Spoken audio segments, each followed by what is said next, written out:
Hey guys, and welcome to episode 102 of the OCDstories.com podcast.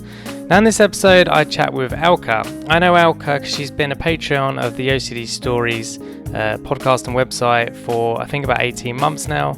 And I've really got to know who she is, what she's about, and I really admired her approach to CBT and ERP and how she's recovered. You know, she's told me every step of the way what she's been doing, and I really wanted to get her on to share that with you because I feel it's a good example of what good treatment looks like for OCD. So Elka kindly shares her OCD story, what she's learned in therapy and how that would help others. She breaks down the types of exposure she did. We talk about how family supported her in her recovery. We talked about making exposures fun. Now, that's not necessarily saying exposures are fun because they're not, but it's more about having fun after the exposure, kind of as a reward or something to look forward to. And I really like how she's integrated that over the last few months. We talk about lifestyle changes and how putting more value-based activities that are rewarding, meaningful and fun to her has helped her in her recovery. And I ask her about self-help OCD books. So she's been an avid reader of OCD recovery books, which I also greatly respect, and she's implemented them as well. So whereas some of the mistakes I made over the years was just reading the things, she actually implemented some of the advice, and we talk about the books she recommends and how they've helped her. She's also soon to be training next year in as a peer support coach in Germany, which I think is awesome. And and then we do the usual questions at the end. But Elka was great to talk to. I've had the privilege of getting to know her, and I think her story and her recovery journey is going to inspire you. Whether you have contamination, OCD, or any other form of OCD, remember that OCD is OCD and the theme is where OCD tries to trap you. So, I think this is going to help, and enjoy. On today's podcast, I have Elka. Elka is a scientist for a biotech company, and we know each other through Patreon, where I've had the privilege of getting to know her and her story over the last year. Welcome to the show, Elka. Thank you, Stu. I'm very excited about this podcast interview, and I really appreciate your invitation. No, thank you. And I wanted to get you on because, like I said, getting to know you over the last, I think it's been like 18 months now. I've got to know your story and see, through Skype your recovery, which has been an honor. So it'd be good to share that with the listeners. What's helped you, and kind of where you're at. But before we get into that, as you know, I'd like to hear or for you to share your OCD story with the listeners. Yes. So I will cut it short because I've really had OCD for about 20 years. And the interesting thing about this was I haven't noticed what I was doing had a name until roughly April 2016. So I was doing all the having obsessions and had all the compulsions without knowing what I did, but I felt, of course, terrible.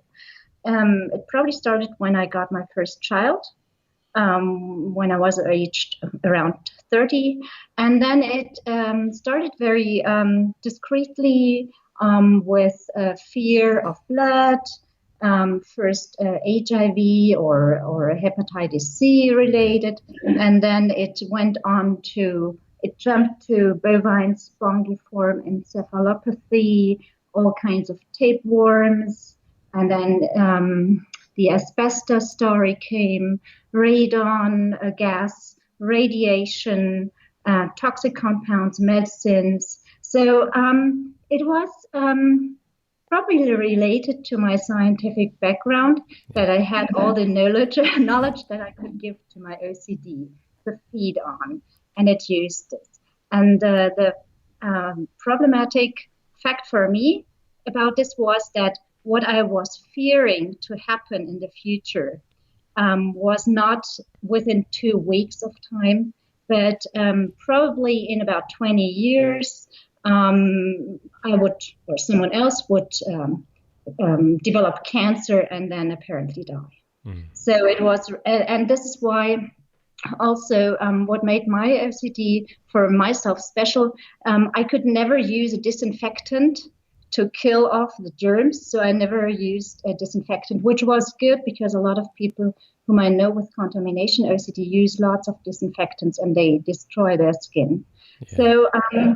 So what I was doing is I was doing probably the whole program. I was I was avoiding a lot of things that troubled me. I was avoiding contacts with people, places, information that worried me. I was washing loads of clothes, changing clothes when I got into the house, reassuring myself, checking with my family, and then also friends, but very discreetly, of course. Yeah. My family was heavily involved. They had to help me clean. And so we were throwing away a lot of things. It can be a very expensive disorder. So furniture, bicycles, everything, you name it, we threw it away. And then the worst thing about contamination OCD for me was that it was a disease. And I didn't know it was a disease. It spread. So I would watch people move from one place to the other, and they would just spread what I was worried from. I would watch cars. I would watch flies, mosquitoes, wind, water. Everything spread my contamination fears. And this made it the obsession so severe for me, hardly bearable. And I was trying to do all my compulsions, washing, cleaning, avoiding to get rid of this emotional stress I had. And in spring 2016, my fears, my obsessions got so bad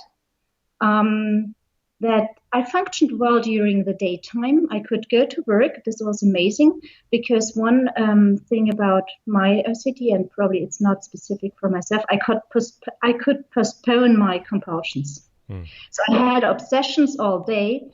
While I was working, I was doing my work because I knew I could do all the compulsions in the evenings and nights after work. And then it was really bad. I got home. So spring 2016, got home and then changed all my clothes, started to clean, wash the house with paper towels, because of course I could not touch anything anymore with hands, just use paper towels. I could not walk straight anymore. I had sort of a sense of incompleteness. I felt my contours, my body contours were diffuse and I was wobbly. I could see correctly anymore, shaky. And also I felt like an automat, like like a robot. And everything around me seemed so unreal.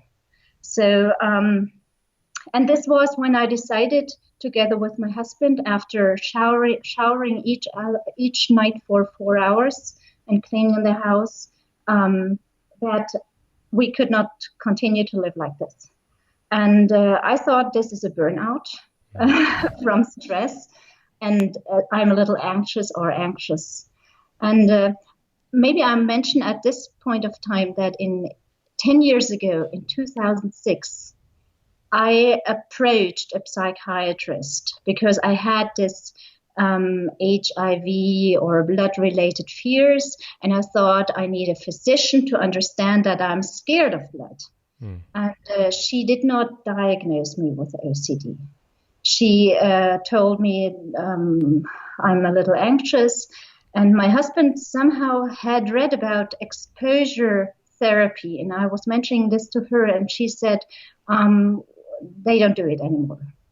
So, and after 8 times when I visiting her, we stopped treatment because apparently I was normal. I thought I was normal, and I thought it was my personality. So now in 2016, I looked for a clinic to go. It was not a specialized clinic.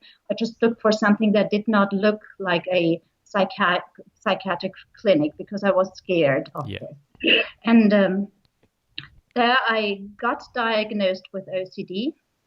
And they also told me that this cannot be treated in my case anymore in an ambulatory setting because my private life was involved, my working life was involved. So principally, OCD had taken possession of all aspects of my life. So they referred me to a day clinic, which is a really good way of treating OCD because you can spend the days in the day clinic, and then after this day you get out of there and you can do, once you've started, exposures at home. And you can also try to go back to work and do exposures there. So for me, this worked out nicely. And this was principally when therapy started. Okay, great. No, thank you for going into that. I know it's not always easy to share your story. I think your story does a brilliant job of illustrating how if OCD isn't treated, or the longer you leave OCD untreated, the kind of worse it gets. And as you say, your story kind of shows how it kind of spread into more and more areas until it got to the point where you were like, now something has to change. Although in saying that 2006, you did try and change, and you didn't get the right help, which is very common in a lot of stories, unfortunately. So we've talked a lot there about kind of how OCD got worse. But what I want to spend the rest of this episode now on, which I find really fascinating about your story, is how it got smaller. Because I think your journey is quite fascinating. So I guess probably before I go into my questions, if you touch on kind of the initial part of your kind of recovery story, or on first kind of getting proper treatment. Mm-hmm. Yeah, the first, actually what I thought now on looking back, what was advantageous for me, I did not know anything about exposure therapy. I had not built up any barriers to try to do this. So principally, it's almost a shame, but being a scientist, I had no clue what I was doing. And but this was a good thing because I did not have any prejudice, and I felt so bad that I wanted help. And in the day clinic, what was important for me, there were professionals who really knew how to treat OCD. And this was luck for me because I hadn't specifically looked for anybody treating OCD, but I was just lucky and got the right treatment there. And in the day clinic, I of course met my therapist, who had a background in CBT and ERP, and all the other nice professionals there, and also the other patients. And we were starting on CBT and ERP, and I just remember when and we also had so there was individual therapy sessions with the therapist. There were group therapy sessions, not specific for OCD, but we helped each other. All the peer support there with the people was very important. And then, of course, being in a day clinic was horror for me, because having contamination OCD and having to share a public place with 20 other people is pure exposure. Sharing the restrooms, terrible. Sharing preparation food, having someone else prepare my food, laying tables. So I was sort of in a normal way exposed to everything I had been avoiding for a long time, plus in addition the individual therapist sessions. And I remember my therapist prepared me for doing ERP. I was extremely excited, and my first thing I had to do with him was to tie my shoelashes. Is it Yeah. shoelaces? Shoelaces, yeah. Shoelaces, because I was not able to touch my shoes. Okay. I had been using shoes that you could slip into for 20 or 15 years, say. Yeah. Nothing I had to touch. So we were doing this. And then this was the only time that he was practicing with me. And for the rest of the 12 weeks in the day clinic, we had our talks and our therapy sessions discussing the results and whatever. He knew the strategy, and I maybe I should mention this. The relationship that or that my therapist and myself built up was ever so important for me. I think if it hadn't been for this trustworthy relationship, I would have never done ERP. I had faith in his knowledge about the disease. I had faith in his strategy, and I also had, in a way, faith in my abilities to be able to do this. Yeah. And and this is how it started with within the day clinic. What helped me in this time is I started writing a diary about how I felt, what I saw, which progress I made, and I think a turning point in my therapy in the day clinic within the first 12 weeks was that I was able to imagine myself 30 years after therapy. And they were always telling me I had a dry humor, and I was writing in my diary what I would put on my gravestone. Yeah. And I will read it to you because it's something that I was also astonished about, but it was very important for me. I wrote, "Here lies Elke," and then I wrote, it's in German, "Shit happens." Perfectly planned exposures turned out to be fatal 30 years after her therapy. But until her death, she enjoyed an untroubled and meaningful life. Her OCD was brought about by perfectionism, and it was defeated by perfectionism. Rest in peace.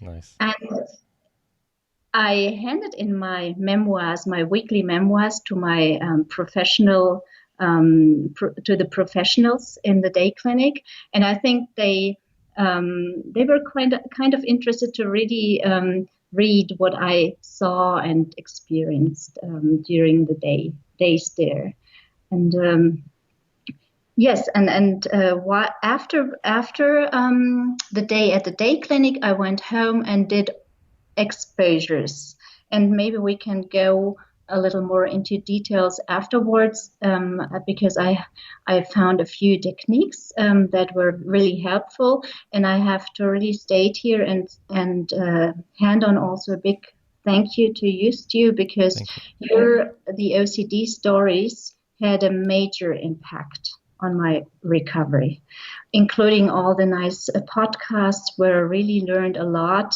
And I took bits and pieces from a number of podcasts that helped me specifically. And I think without your podcast, I wouldn't be here because, or it would have taken longer also, because you were conveying or you were giving me the opportunity to have positive role models. And I think that's something that's very important to see, that there are other people who have had OCD, have overcome it, or are on their way of recovery, and to see that it works. No, thank you. I appreciate your kind words there, and now you are one of those positive role models for others listening. So thank you for coming on. I do hope so, because what is important, and what I think also what is important to mention, besides the the techniques to do ERP, the strategy, which is very important. What is important is hope. Yeah.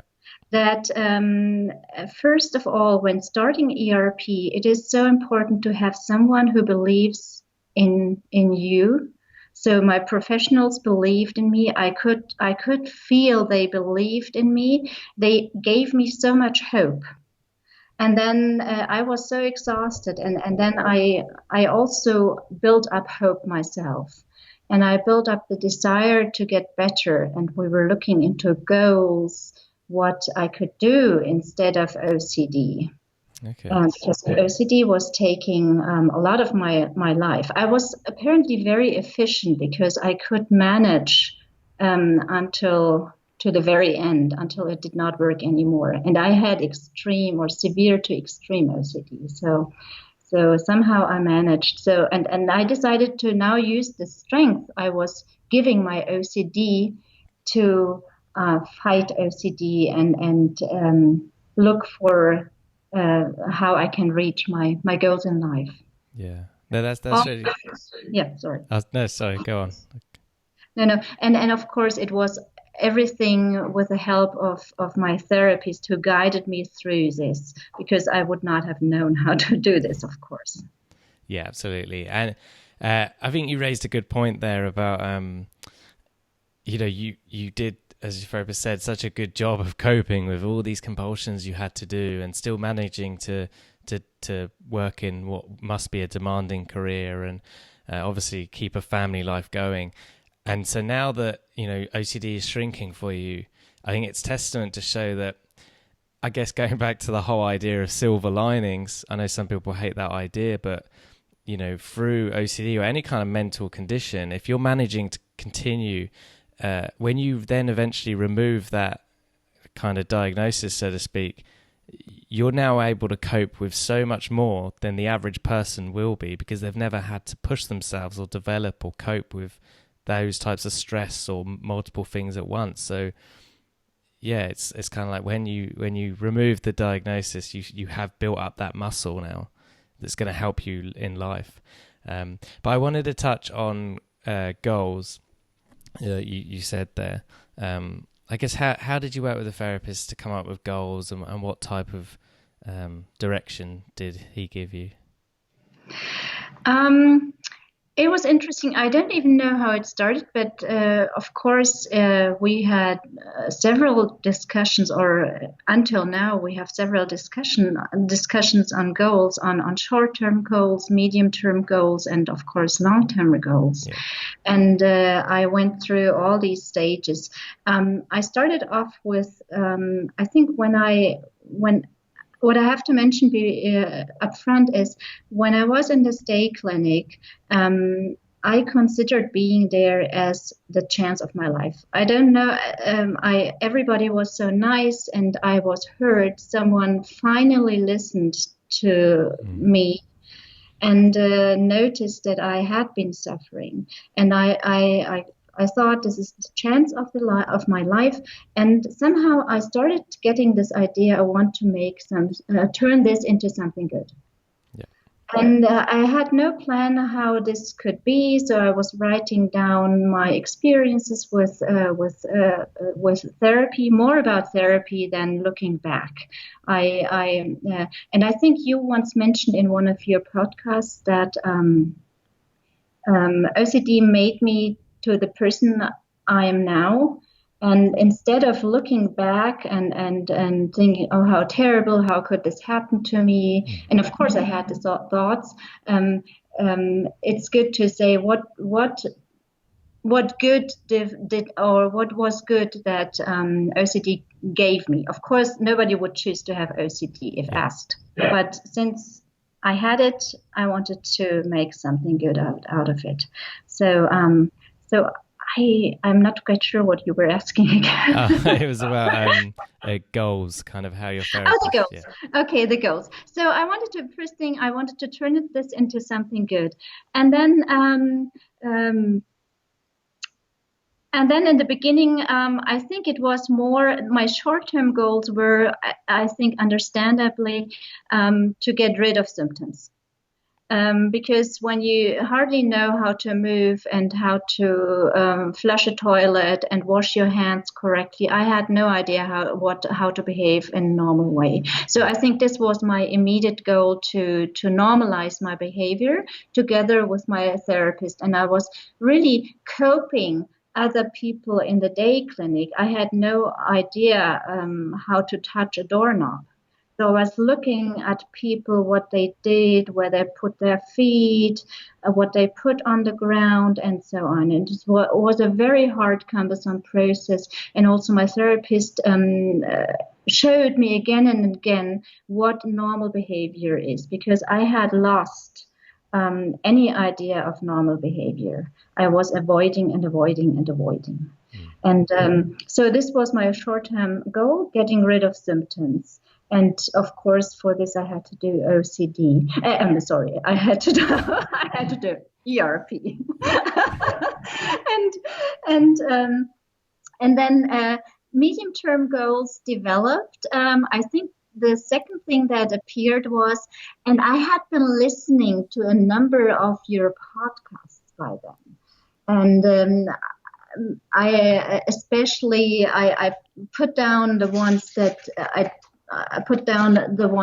that really had a major impact on me, by Joan Davidson, and then John Grayson, and Professor David Weil, and then Mary Sampson was very special for me, Katie Doss, and then yourself, and Shayla and Jeff.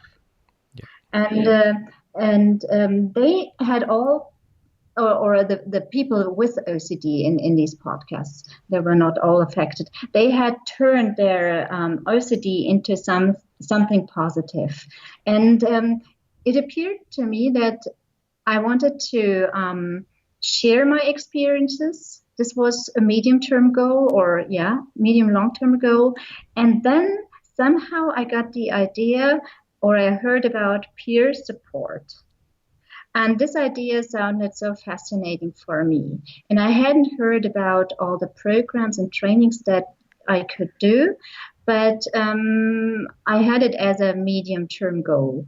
And then I was looking more together with my therapist, more into possibilities, what I could do there.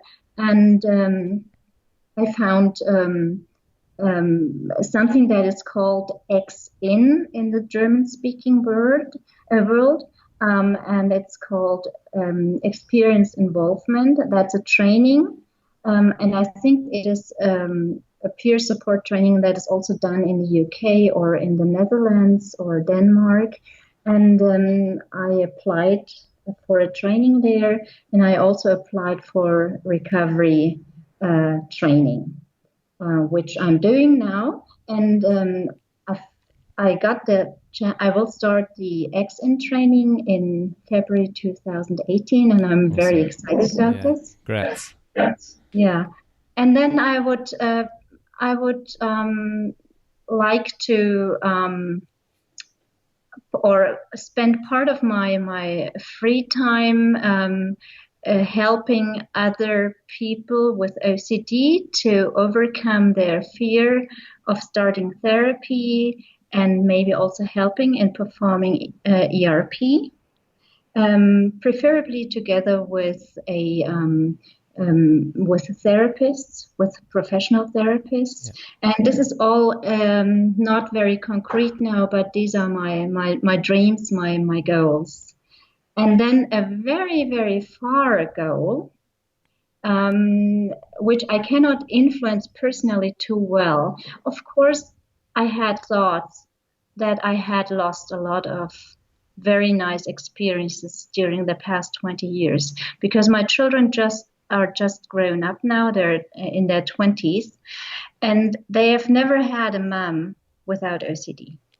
And I could never do things with my children in a relaxed way, just like other mothers, pick them up or sit on the sofa next to them, bake cookies, because I had these contamination fears that I would give them something or they would give me something. It was spreading back and forth. And so My therapist and myself also worked on this very far-term goal, which sounds very great to me, that I might have a chance in the future to experience all these nice things with grandchildren. And of course, this is not in my hand because I cannot. My children will be responsible for the grandchildren part, but this is a distant goal that I have. Yeah. So I have three kinds of goals in different times, and of course also getting back to work was one of my major goals, being reintegrated in my working place, and my employer was very, very helpful to reintegrate myself there. Yeah, no, that's awesome to hear, and thank you for going through your goals. I wanted to touch on kind of, as you said, sort of anything you've learned about doing exposures that you think may help others, whether it's kind of a point of view on exposures or style of exposures.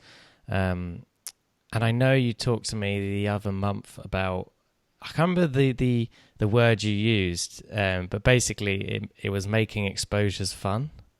Yes, yeah. Yes. This was something that developed, I think, around summertime or just before this summer, 2017. And so would you like me to go into this first, or just tell how I do exposures and then how I came to develop these expo? I call them expo and fun. Yeah. Do explain generally and then go on to expo and fun. Okay, so first I want to start off, although it might sound so easygoing now, that ERP is very hard work. And I've spent a lot of nights scared and crying in my bed because I was so scared of the exposures I wanted to do on the next day. And it's extremely hard. I also lost weight during this time because it's so stressy. And but my therapist had a way of guiding me through this progress in a very gradual way. I mean, we did not have, and he always tells me he's not the hardcore type, because apparently there are different therapists out there, and some make you do the worst things ever, maybe, like putting your hand down the toilet, which I would have never done, or in a very gradual way. And he's doing this with me in a very gradual way, which I appreciate very much, because I think I would have left a therapist who would make me do weird things, like lick the toilet seat or so. I would have never done this, never ever. So, and we built up a hierarchy. And I have to admit, I did my homework assignments every day. Because what is very important when getting rid of contamination OCD, or for mine, it was like practice every day. And then, so for example, I would try to touch a doorknob without using a paper towel. And the problem is not really touching the doorknob, because everybody can do this. But I would then, after this, apparently sit there and not know what to do with my hands. And there is the part that is important, because the problem is not the obsession, as you always said. The problem is the compulsion. And the compulsion for someone with contamination OCD would be to wash hands. And then I would try to not wash my hands, which was very hard, very, very hard. And even worse, it is not enough to not wash the hands, because you would still sit there and not know what to do with your hands. You would have to ideally spread the contamination. And this was so hard. So it was so hard for me to touch with my doorknob hands, the sofa, And then I had a hierarchy there. The sofa, the kitchen was very terrible to touch. Face, hair, lips. This is something that is very hard to touch, or was very hard to touch with me. But as soon as I managed to sort of touch my face and lips, and then stayed in this moment and waited for the anxiety to go down, and then the next time it would be easier. Another important place, maybe also for others with contamination OCD, is the bed. The bed was my cleanest place in the whole house. Head, lips, face, and then my pillow in the bed.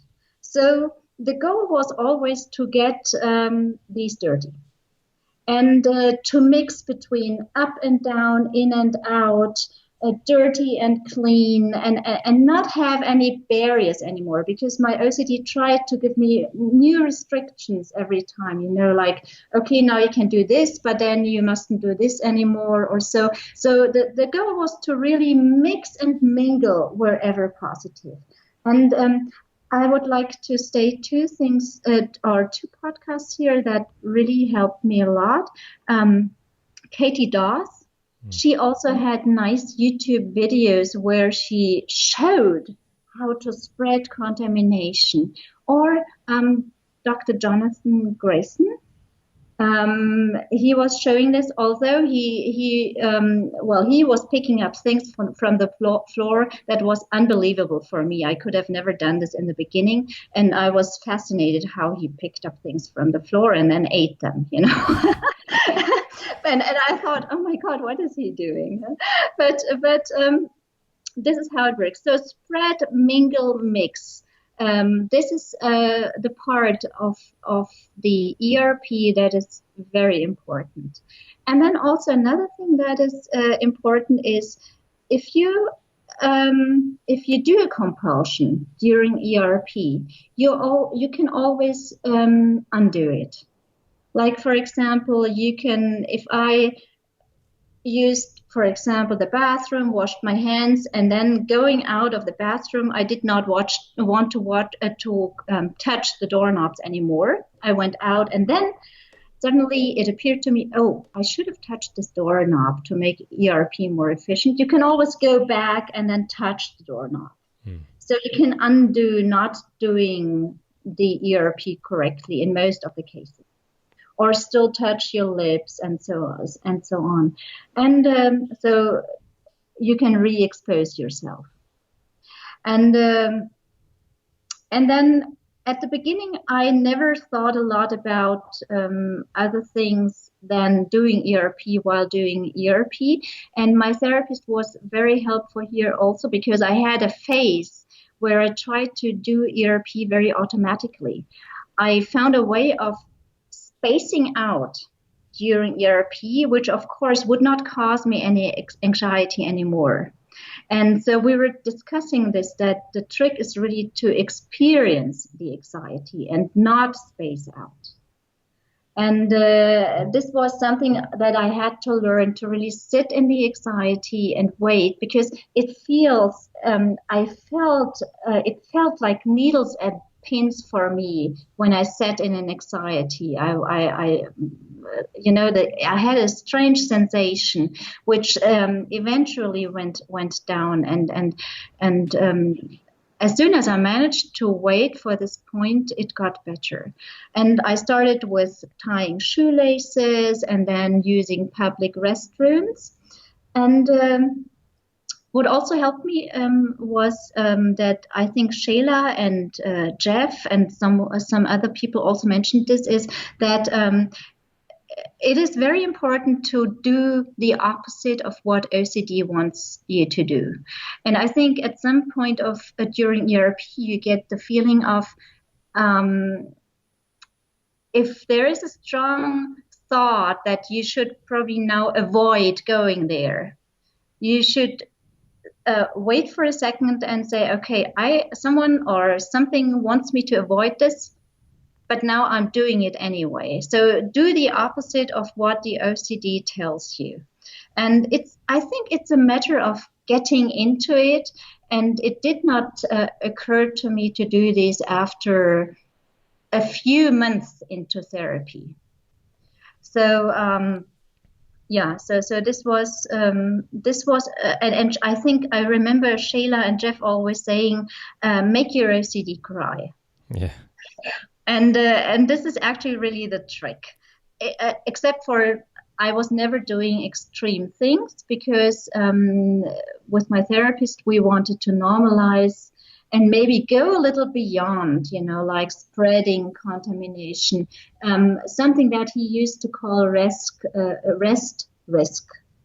That a rest of risk is normal, and a little and uncertainty is normal, but not doing crazy things. That's not normal, and it would not have worked for me. And now now I can explain what I mean by expo and fun, because this was really a turning point also in my exposures. So I had really huge problems using public restrooms. And public for me is a restroom. So what we were starting to do, and my husband was a great help there. We would go out, have a coffee in a restaurant, or in a cafe, and then I would do exposure in the public restroom, just using it normally, but not using the toilet paper from the restaurant, using the paper towels from the restroom, not using paper towels anymore to close the faucets, but with my hands directly, because it is normal to have some rest contamination in the hands. And then after this, this was the exposure part, using a restroom, and then I went back out where my husband was waiting for me, or someone else, also a colleague or so, and I would have the fun part, which was having a nice piece of cake, a cookie, and something to drink. And while having this nice part of the exposure, the level of anxiety also went down. And ideally, after a while, at first I could only eat a cake, and then after a while I managed with my toilet hands to grab a cookie and put the cookie into my mouth. And this was a big turning point for me, because when I started to eat contamination, this really helped me to habituate quite a bit. And this is what I call expo and fun. And you can apply this to many areas during exposure. It's a little like doing exposure and then treating you with something good. Because you have to be compassionate to have also a lot of self-compassion to do ERP. And I did not have this from the beginning. I was very harsh with myself. And even I had extreme black and white thinking also. Yeah. So, I think you gave a brilliant explanation of ERP there, and gave lots of kind of tidbits of advice for those listening. I think probably one of the best explanations we've had on the podcast. So that was great. And I like the expo and fun idea. It's kind of adding that fun element as like the reward. Goes back to kind of operant conditioning, which is like you've got to break the cycle. To encourage someone breaking the cycle, you can add in positive or negative reinforcement. Negative could be the removal of something. So it could be if you do this, you don't have to do something that bores you. Let's say homework in the case of a kid. But in this case, you did you did positive reinforcement, which is the addition of something. So you added, when I do this exposure, I have a nice cup of coffee and a cookie, and that encourages, reinforces that it was a good thing to break that pattern and resist the compulsion. Yeah. Yeah, and you can do it everywhere. For example, what my husband and myself like to do is ballroom dancing. Ballroom dancing for someone with contamination OCD is terrible because you have to touch people.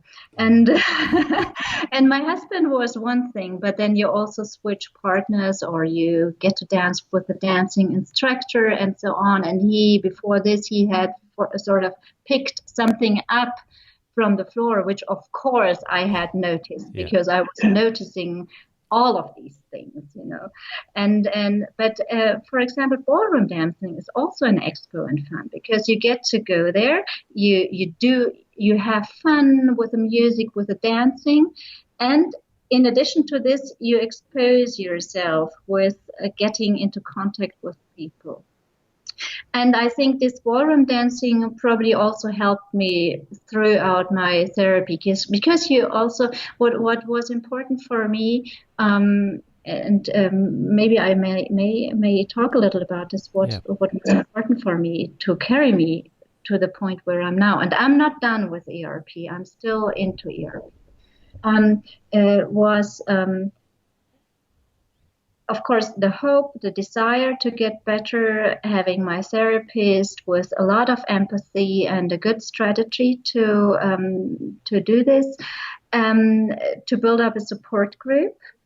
I decided to be very open about my OCD. So when I went back to my workplace after the 12 weeks in the clinic and I started working 60%, I told everybody that I had OCD. And nobody looked at me in a bewildered way. They all were very compassionate and understanding and tolerant. And a lot of them also came to me and told me about their psychological restrictions. So it was a great atmosphere, and I only made good experiences with being open about OCD. I know other people who have issues talking about OCD, but for me it was a way. It was like a getting it out of me. I had to get rid of this, and this helped me. So the support from people was great for me. And then I also joined.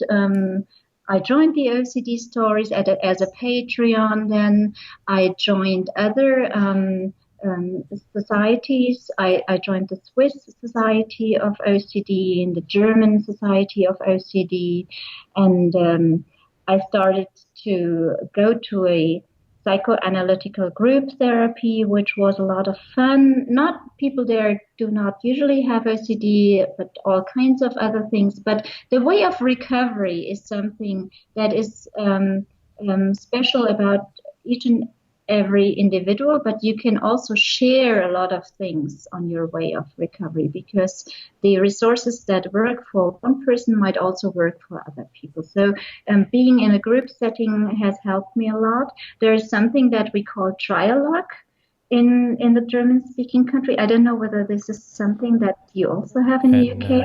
Not that I'm aware of. Yeah, this is normally organized by social institutions or also by psychiatric clinics. And trialogue means that professionals, people affected with a psychologic disorder, and relatives and friends can attend. And it is at the same eye level. And talk about the process of recovery. And this was also very important for me. That helped me go through and get through this. Yeah, I think these were, for me, people were an enormous factor to get me better. Yeah, no, absolutely. And yeah, it's good, as you said, your husband's been so supportive as well. Okay, so I want to touch on, I know you've been quite an avid reader of OCD recovery books, which is great. And I guess I want to see what ones would you recommend to those listening? Yeah, I have picked out a few that really helped me a lot. I had the advantage of being able to read in English also. Um, so I think I started off with a book by Joan Davidson, Yeah. this Daring to Challenge OCD. And also a book which I thought was nice to have because it had a lot of tips was Managing OCD with CBT for Dummies. It sounds very very basic, but it was great. And then I I really liked the book by John Grayson. Yeah, great book. Yeah, and then I have a number of German books also that probably are not translated. One was by a lady who managed to get rid of her OCD, and she had a 2-year ambulatory treatment, and she apparently got totally rid of OCD. And she lives in Austria, which fascinated me. And then the other one, there are a number of good books here. I like this book here by Willy Elke, but I think there is no English translation to this, just for people who know how to speak German. But what I also read, and what I can recommend, and maybe you can put this in the show links, where I still like to go into the expert opinions from the International OCD Foundation homepage. And there is a little paragraph. It says 25 tips for succeeding in your OCD treatment. And it's by Fred Pencil. Yep. Do you know about this? Yeah, I don't know about it. But he's a great and guy. I sometimes when I get stuck into ERP or have some other things that keep me from moving ahead, I go through it, and for example, it says be willing to accept risk or never seek reassurance. Try not to be a black and white, all or nothing thinker. Don't be sidetracked by perfectionism. So it has these little items that can help you overcome wherever you might be stuck. Yeah. This also helped me a lot on my recovery. Yeah, no, that's helpful, and I'll put those in the show notes. Yeah. Okay, great. And I just wanted to see, were there any kind of, obviously you've talked a lot about what's helped you, which is awesome. I just wanted to see if there was any kind of lifestyle changes you've made beyond that of sort of ERP, whether it's like exercise, nutrition, or anything like that, or sleep. Yeah. Yes. For example, I think one thing where my employer was also very helpful was that I started to go home early after work. Yeah. And maybe I can also quickly talk about my employer, who was really very, very helpful. We also had they were integrating me and met with me every 4 weeks. A psychologist, my manager, HR, and a physician, and myself. And every 4 weeks we would talk about my progress. And the good thing was they believed in me, in my ability to recover and to reintegrate. Yeah. And them believing in me gave me so much strength and motivation as well. And but they also wanted to make sure that I do not have any major relapses related to me working too much in the beginning. And I started to really go home earlier in the evenings. And maybe this was one of my things that really enhanced my OCD. I was kind of working like a workaholic before. Too many hours, too long in the evenings, also on weekends. And I started to not work on weekends anymore for a job, and also, went home earlier. This was one of the lifestyles. Diet, I did not really change a lot because I never had an issue. I mean, now during my adult life, never had an issue with diet. I learned also with the help of my therapist to enjoy food more. to be more considerate when I sit there and eat food and really enjoy a cookie that I have in my hands and value that I can actually pick up a cookie now and then eat it and have the fun of tasting it. So I think I'm more considerate about the moment of eating, or it's for me, it's like a feast or like a social event to sit with other people and have a good meal. And then lifestyle, of course, I had. I started to do belly dancing. This was recommended to me by my psychiatrist at the day clinic, because she said it might be good for someone who is so in control of movement, because I was planning every move I did to not contaminate myself or someone else. That belly dancing was supposed to help me relax. And it also had a good side effect because you had to lie on the floor, which for me was terrible. And I could only lie on the floor at the very end of my time in the day clinic. And I was crying when I finally lay on the floor, because it was such a relief, such a relief to be able to lie on the floor. I would have never imagined that I could ever do this. And then belly dancing now continuously helps me to relax and lie on the floor. And dancing, of course, was very important for me. So these were the changes. Now it's also easier to go dancing, because before it was very stressy for me to actually come out of the house and finally get to the dancing lessons. We were always late. So now I can really enjoy it more to just open the door, walk down, get into the car and go dancing. Before I had to plan this for hours, because it took a long time to leave the house.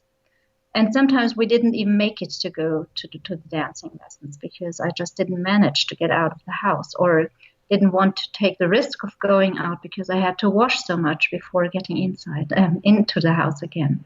So I think these were the things about lifestyle. And then I think what is also adding to lifestyle now is my continuous freedom I'm gaining. I can do so many things now and enjoy so many things that I couldn't enjoy before. For example, sitting on the grass outside. I could never sit in the grass and on the grass, or just being in nature helped me a lot. Going for walks. And of course there, since I had a lot of fear from worms, I could also have expo and fun here. And but it also helped me to relax, because I was always scared to step on poop on my walks. But I still loved the birds, the wind, the sensation of wind in my hair, and the sun or the rain even. So nature was also very important for me in my recovery, or in my change in lifestyle, just being more aware of this. Or the other day being able to enjoy. I think enjoying actions is something that added to my lifestyle. It's a whole new world that is opening now. Yeah. That's awesome. It's great to see the lifestyle changes. Like they're a bit different than the traditional sort of starting to run, or not. There's anything wrong with that, but it's interesting to see how you tackled it and made changes that meet who you are as a person, as an individual. Okay, so you know the drill here. So these are some generic questions I ask everyone. You're in an elevator with someone with OCD. You're going up a few stories. They've asked for your advice, and what do you tell them? And they have OCD? Yeah. I would probably ask them whether they have therapy and what kind of therapy. And I would really try to convince them or open the possibility for them to get a trained CBT therapist who does ERP, not waste any time with talking therapy and so on, because ERP is really the gold standard, and it helped me immensely. So I can only recommend this. And then the second thing would be trust your or have faith in your therapist, have faith in the procedure of ERP, and have faith in yourself being able to recover. And I think this also relates to something that you had in your on your website. I think you have something that is saying, in a way, the first important step would be to realize that you're capable of recovery. I read this once, and I think this is so true. Yeah, you've got to believe it's possible. Oh. Yeah. So this is what I would say. Yeah. Absolutely. Anyone that's ever done anything, whether the first person that built an aeroplane, they didn't start building it thinking this isn't possible. they had to believe that they could build this craft that would go into the air and fly. Right. Okay, great. So you've got a billboard in Germany somewhere. What do you want written on that billboard for everyone to see?